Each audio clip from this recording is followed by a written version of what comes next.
In January of this year, the Department of Justice filed a criminal complaint against Stuart Rhodes, the founder of the Oath Keepers, plus a number of co-conspirators, accusing them of, among other things, seditious conspiracy to oppose by force the authority of the government of the United States and to prevent, hinder, and delay the execution of any law of the United States. Seditious conspiracy is a Civil War-era charge that is rarely ever used because it's hard to prove and even harder to win. And the trial begins tomorrow.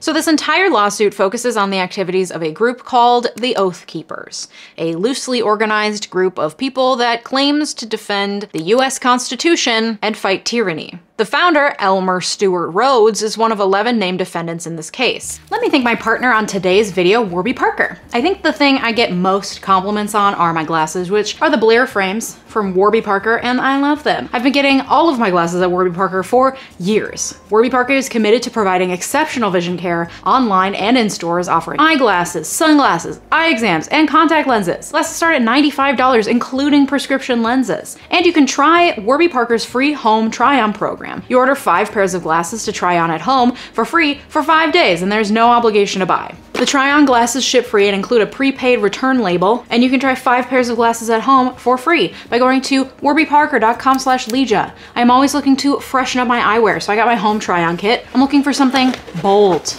All right, some of my favorites, we got the Hlton, bold, librarian chic. The Winston, wide, makes me look a little bit like your theater coach from high school.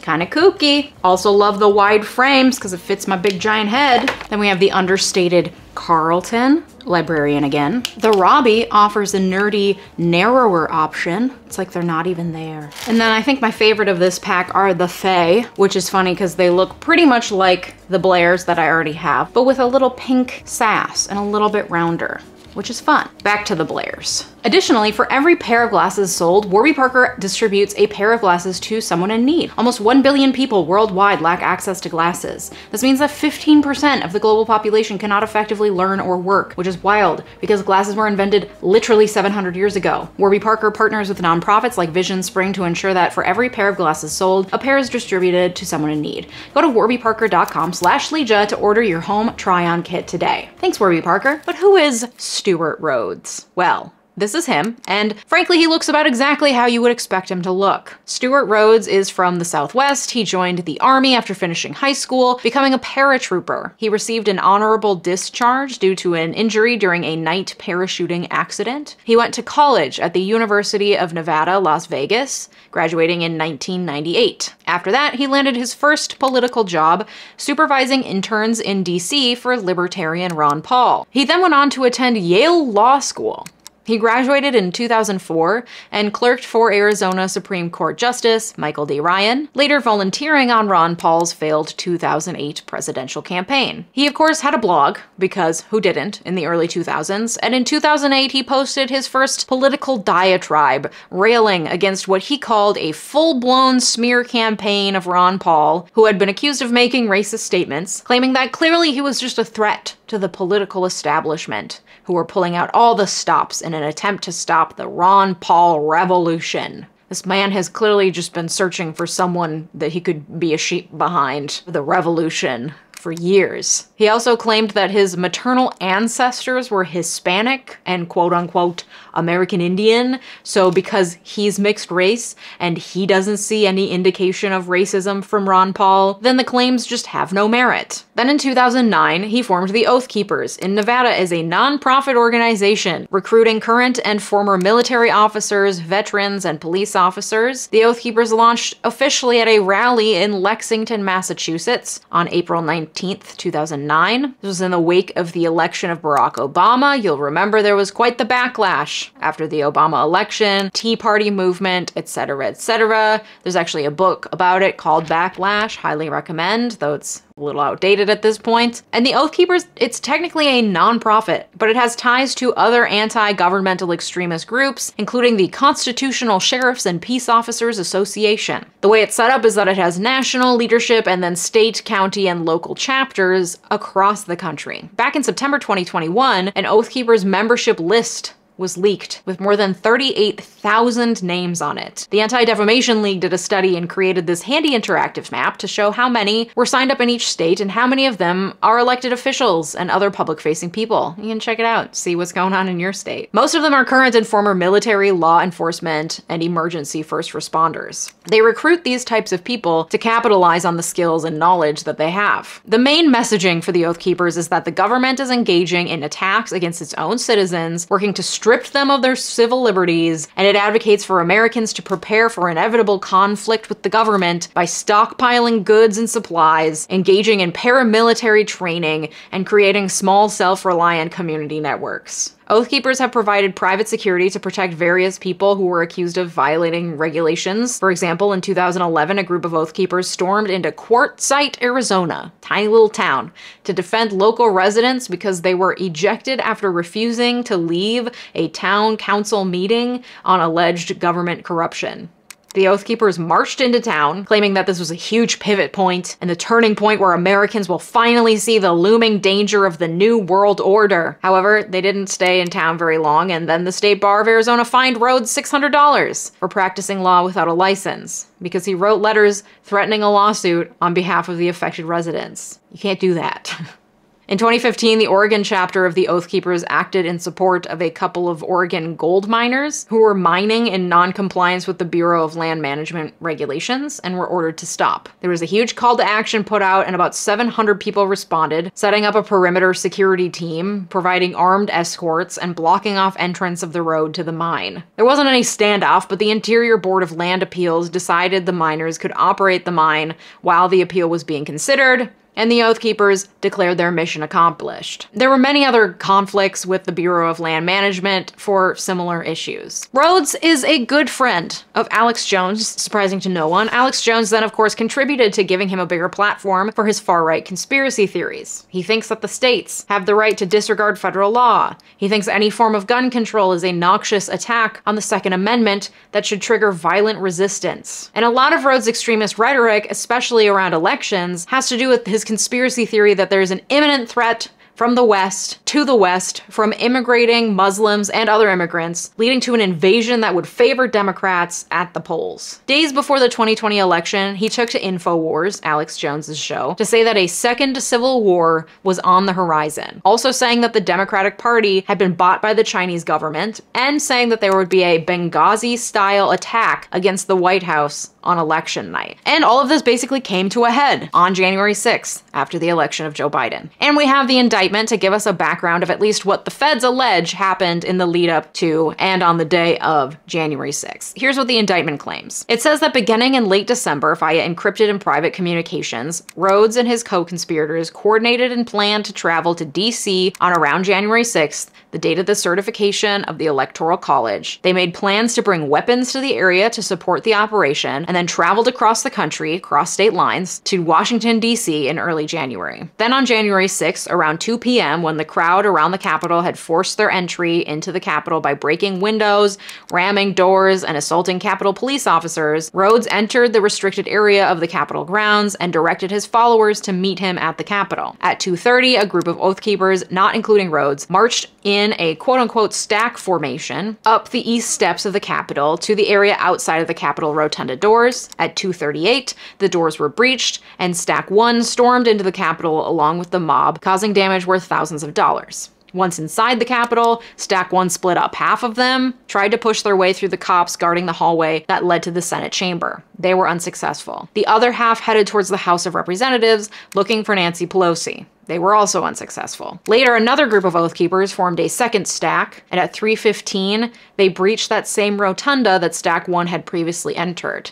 Once inside, they forced their way past law enforcement officers. While this was all happening, other Oath Keepers were stationed outside of the city in what are called Quick Response Forces, or QRF teams, which were prepared to rapidly transport firearms and weapons into DC in support of the operations. The indictment says that the purpose of this conspiracy was to oppose the lawful transfer of presidential power by force by preventing, hindering, or delaying by force the execution of the laws governing the transfer of power, including the 12th and 20th Amendments of the Constitution and Title III, Section 15 of the United States Code. They did this by coordinating travel to DC, organizing into teams, recruiting members, organizing trainings so that they could learn paramilitary combat tactics, contributing firearms, paramilitary gear, weapons, and supplies, breaching the Capitol grounds, using force against law enforcement, and then plotting even after January 6th to oppose, by force, the lawful transfer of presidential power via social media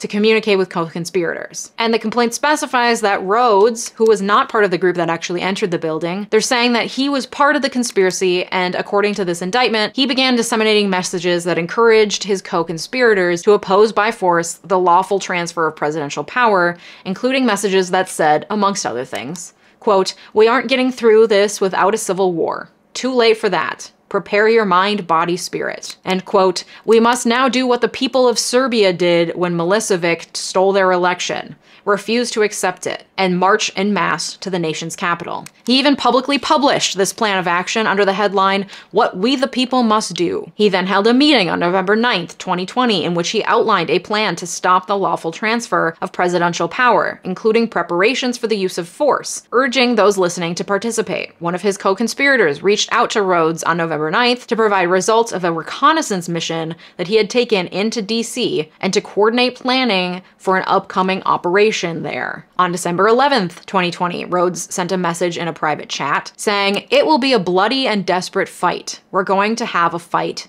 That can't be avoided." On December 14th, Rhodes published a letter on the Oath Keepers website advocating for the use of force to stop the lawful transfer of presidential power. On December 22nd, in an interview, Rhodes stated, "We will have to do a massively bloody revolution against them. That's what's going to have to happen." He urged President Trump to use military force to stop the lawful transfer of power. On December 23rd, he published an open letter on the Oath Keepers website saying tens of thousands of patriot Americans, both veterans and non-veterans, will already be in Washington, D.C., and many of us will have our mission-critical gear stowed nearby, just outside D.C., saying that they may have to take to arms in defense of our God-given liberty. Apparently, the QRF, that Quick Response Force, was located at a Comfort Inn, Ballston, in Arlington, Virginia.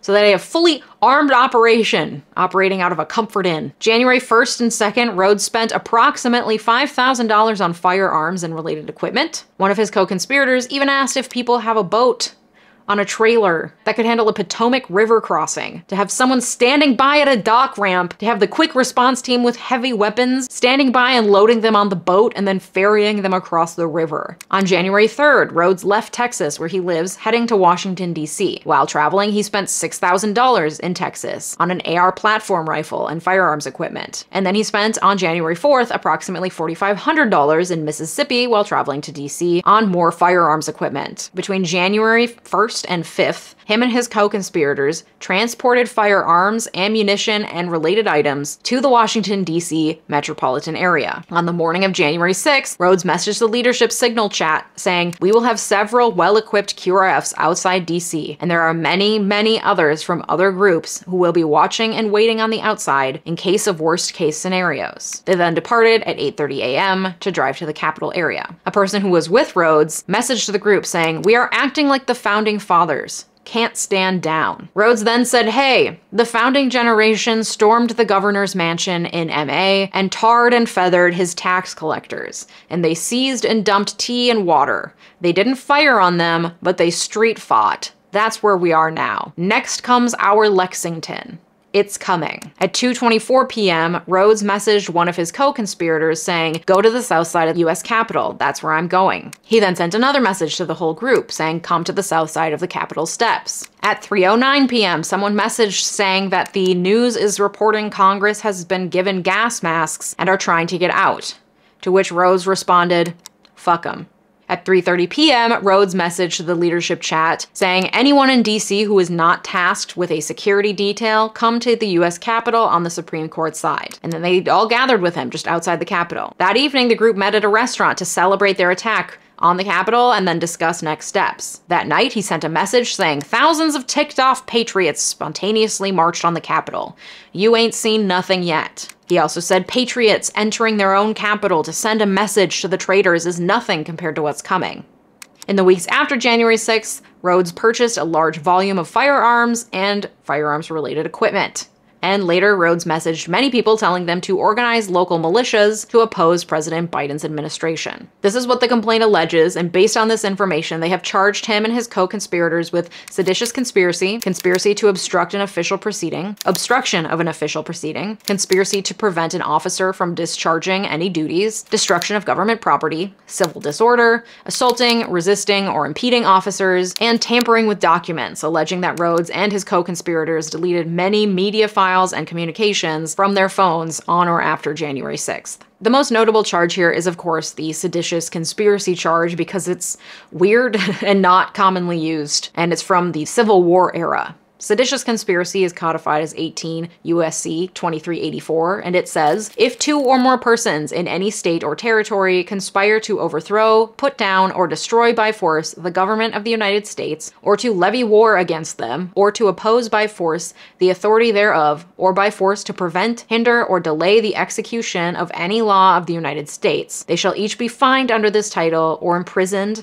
not more than 20 years, or both." This law was enacted in 1861 in response to the Civil War. It has not been used very often, and when it has been used, it's been repeatedly used against, for example, Puerto Rican nationalists seeking independence.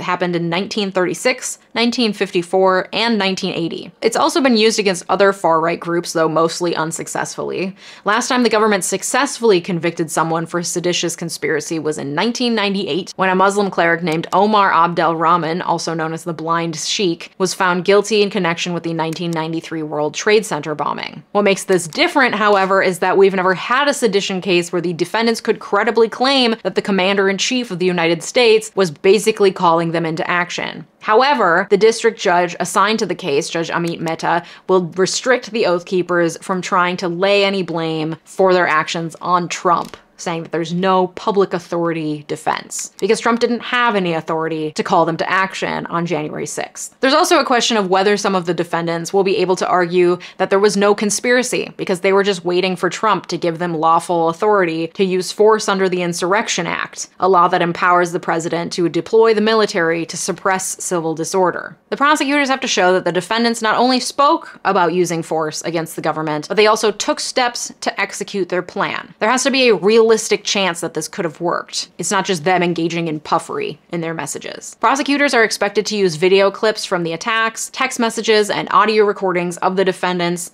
digital evidence, and testimony from 11 FBI agents summarizing key details gleaned from tens of thousands of messages and hundreds of hours of video footage. In the lead up to the trial, each party gets to submit motions to get certain pieces of evidence thrown out, so recently the judge has heard a number of these motions, and he's determined to allow numerous statements made by the Oath Keepers, including an audio recording of one of them, one of the co-conspirators named Jessica Watkins, narrating portions of her time at the US Capitol building. She does this via Zello, which is an application that allows users to communicate through their phones like walkie-talkies. And that's how Watkins provided boots-on-the-ground real-time updates. These updates included statements like, "The tip of the spear has entered the Capitol," and "It has spread like wildfire that Pence has betrayed us, and everybody's marching on the Capitol. Police can't stop you. This is the civilian exercise of civilian power to alter and abolish this fucking tyrannical, treasonous government. Trump's been trying to drain the swamp with a straw. We just brought a shop vac." So it's been determined that these statements are admissible, they're not hearsay, because they provide a present sense impression of the mindset at the time. However, the judge still blocked the government from using large swaths of the recording, including a number of caustic statements, such as an instruction that says, "Don't kill anybody unless you're being attacked," and a later statement saying, "Military Principle 105, cave means grave," probably because their probative value is outweighed by their prejudicial effect, meaning that they don't necessarily prove much, but they do or will make the jury pretty prejudiced against the defendant, so the judge threw them out. The prosecutors will, however, be able to tell the jury that a separate co-conspirator said to Jessica Watkins while on the ground, "Get it. Just do your shit. This is what we fucking lived up for. Everything we fucking trained for." Rhodes, for his part, has maintained that there was never any intention to enter the Capitol, and that the group's role was mainly to provide security on a day when Trump supporters were protesting the certification of the 2020 presidential election. It'll be up to the jury to decide whether they believe him. Thanks once again to Warby Parker for partnering with me on today's video. Go to warbyparker.com/Leeja to order your home try-on kit for free today. If you enjoyed this and want to support my work bringing you videos like this, please consider becoming a member of this channel or joining me over on Patreon. There we have a lively Discord chat, Leeja's book club, behind-the-scenes stuff, and so much more. Thank you especially to newest Patreon supporters Lisa and Molly Gore, and as always, thank you to my royal patrons Old Man Pence, Fork McSpoon, LNL, and Daniel Taylor, and a very special thank you to my multi-platinum patrons Brett Piontek and Cyrus Solka. Your generosity is greatly appreciated, and it makes this channel what it is, so thanks so much. If you liked this video, you'll also probably like this video where I answer the question, can you run for president from prison? Thanks so much for watching, have a good day, bye-bye!